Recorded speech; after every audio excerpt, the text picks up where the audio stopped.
የመኖ እርሻዎች በ500 ሄክታር ገደማ የታረሰው አዲሱ የሳር ዝርያ ነው። አንዴ ከተዘራ በኋላ ለ3 አመት በየ45 ቀኑ ሃርቨስት የሚደረግ ነው።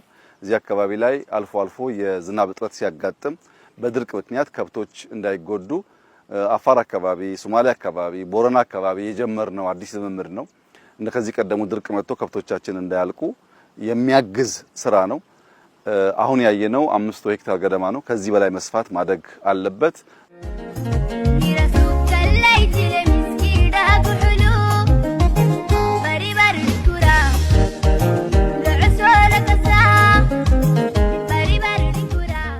ዝናብ ካለ እና ድርቅ ከሌለ ብዙ ላያስፈልግ ይችላል።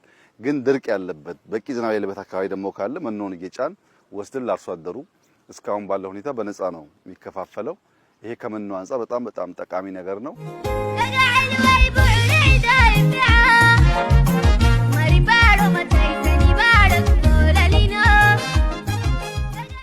ከዚህ ቀደም መኖም ቢሆን አምርተን አናውቅም። መኖ አዲስ ታሪክ ነው። በእርሻ ያየነው አመርቂ ስራ ነው።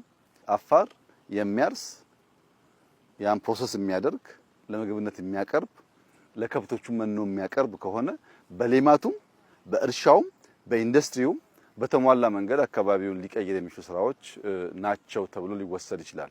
ሰፊ መሬት አለው። ውሃ እንደምታዩት እዚህም አለ፣ ዘማዶም ግድብ አለ። በደንብ መጠቀም ከቻል በእርሻ ረገድ ቢያንስ አፋር ራሱን ለመመገብና ለአካባቢ ሀገራት ኤክስፖርት ለማድረግ የሚያስችል ብቃት አለው።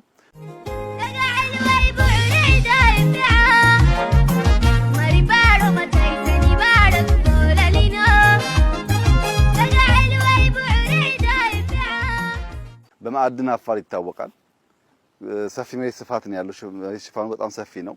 ወደ እርሻነት ከተቀየር ነው እና ከተጠቀምንበት በጣም ለኢትዮጵያ እድገት ለኢትዮጵያ ብልጽግና በእጅጉ የሚጠቅም ከባቢ ሊሆን ይችላል ማለት ነው። ዋናው ነገር መትጋት፣ መስራት፣ አይን ገልጦ ማየት ያስፈልጋል። ውሃው ተኝቶ መሬት ተኝቶ መኖ የለም ማለት ኃጢያትም ጭምር ነው። አፈሩ እንደምታዩት ነው። ውሃ ካቀረብለት አልፋልፋን ወይም ሮዳስን በማምረት ለከብቶቻችን መኖ ማቅረብ ስለሚቻል የጀመርነው ጅማሮ በጣም ተስፋ ሰጪ ነው። በጣም ጥሩ ስራ ነው። ከዚህ በላይ ግን መትጋት መጣር አለብን።